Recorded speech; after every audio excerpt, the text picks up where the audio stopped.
have Nina, who's come back to see us from Nina's Law, and we also have the lovely Becky Gammon in the studio as well. And you are listening to Girls Back Down on Swindon 105.5.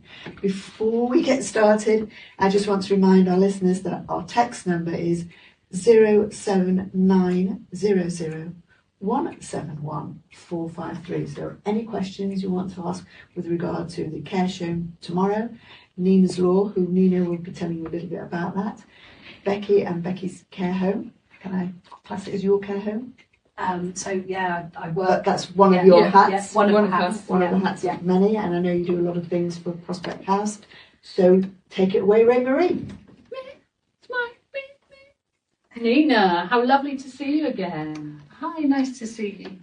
And what has been going on in your world for Nina's Law? Well, it's been very, very, very busy. Very exciting that so much has been happening. Yeah. We're already at 45,900 signatures. Need to get to 100,000, get it to Parliament.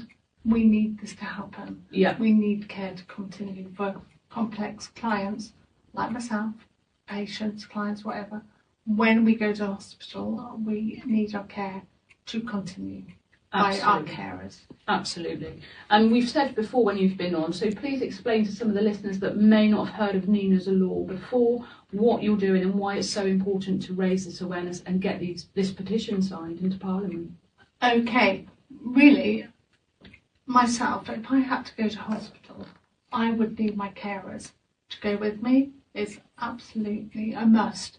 I have 2 carers 4 times a day. So I'm sure there are many, many other people, in fact I know there are, that are in the same situation. We need our carers when we go to hospital. It's a stressful enough time as it is. Yeah. We need the continuity of care from them to happen. So thankfully now, for me, it does in Swindon. They're amazing. They are now Great Western Hospital. They allow carers to go in and continue to care for people with complex needs. Great.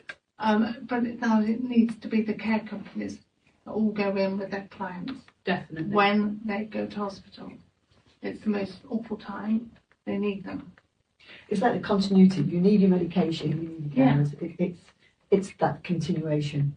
Because That's right. if you're, not you particularly, but if one is just left on their own in a bed, the nurses are great, the doctors are great, doing what they specifically have to do. But when your carer knows exactly what your needs are, like at 10 o'clock you need to be moved around, or you need a certain, suction of some sort or whatever. That's right, and but everyone's different.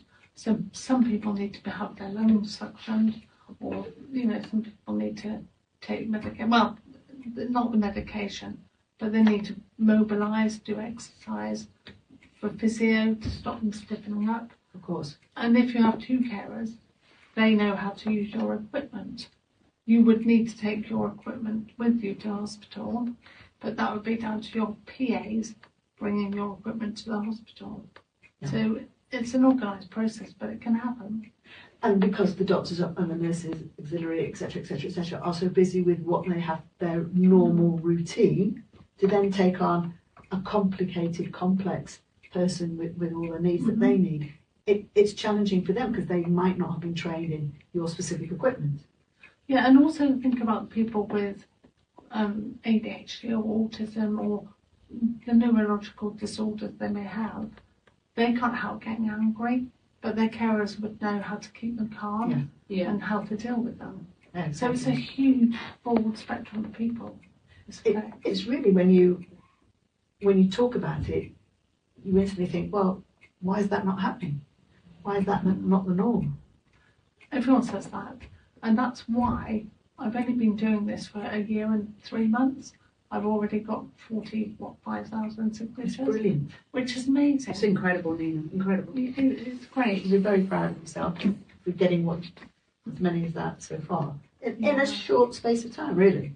But there is a time limit, because the longer we leave it, the more people are suffering and the more people are neglected in the hospital. I mean, if you have 2 carers, you need 2 carers.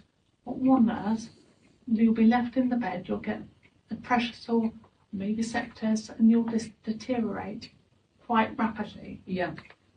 And if it's a sort of on the mental side, where you need to have your carers who understand you, only they will understand it if you get angry. They're not getting angry, they just don't know why they're there, maybe. Yeah. But they will keep them calm and help them. So they need to go with them. This is everywhere. So it can't just be the Great Western. No, it's throughout the UK, it's throughout, Scotland, Wales, Ireland, etc., etc., etc. It should be the norm. And if you don't know about it, you don't know about it. Does that make sense? That's right. Because it's only because I woke up one morning and I said to my carers, what would happen to me if I went to hospital? They said, we would come in as companion. I said, thank you, but I don't need a companion. I need your care. I need you to care for me, like you do at home. Yes, you need that continuity. Yeah. And so that's why I pushed it, took it further.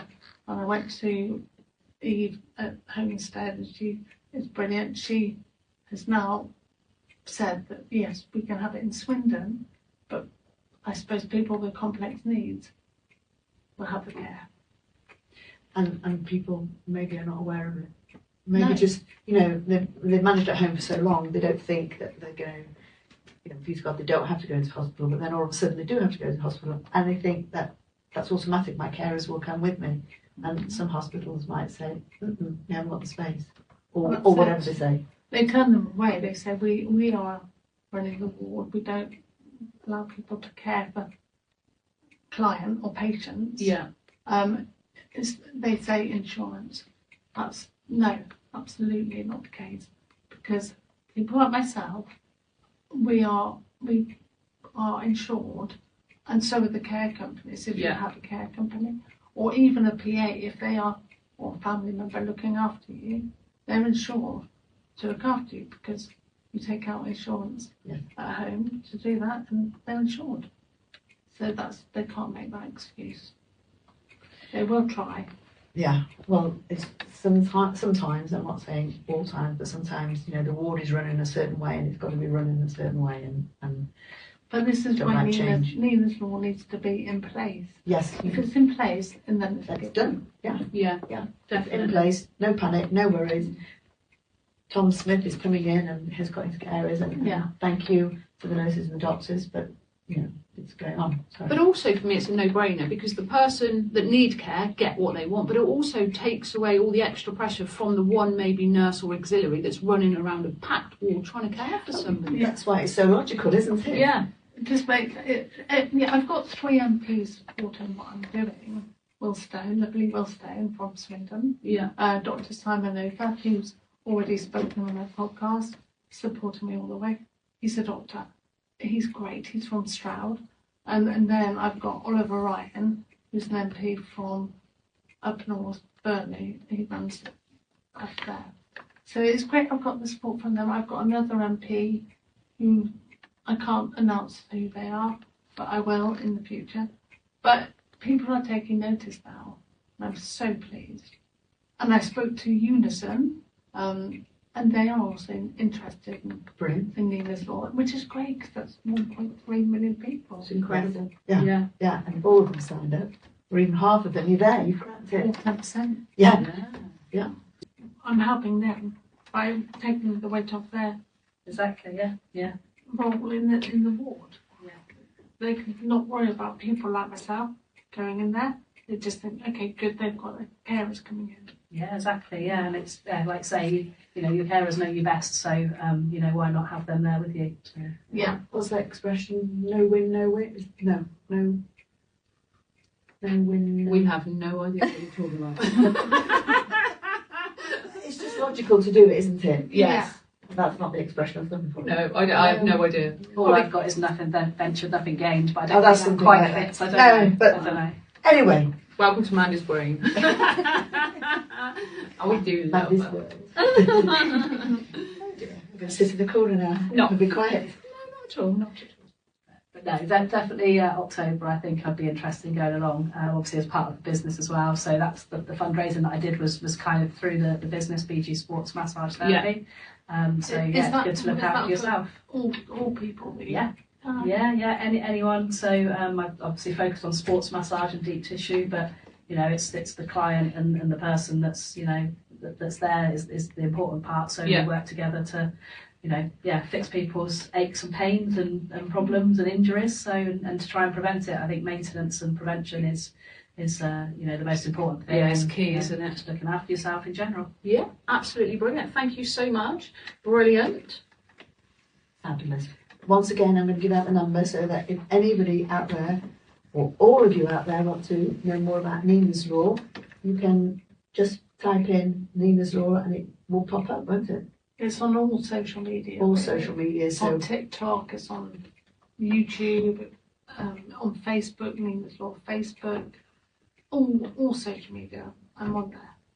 So you'll see me. It's on change.org.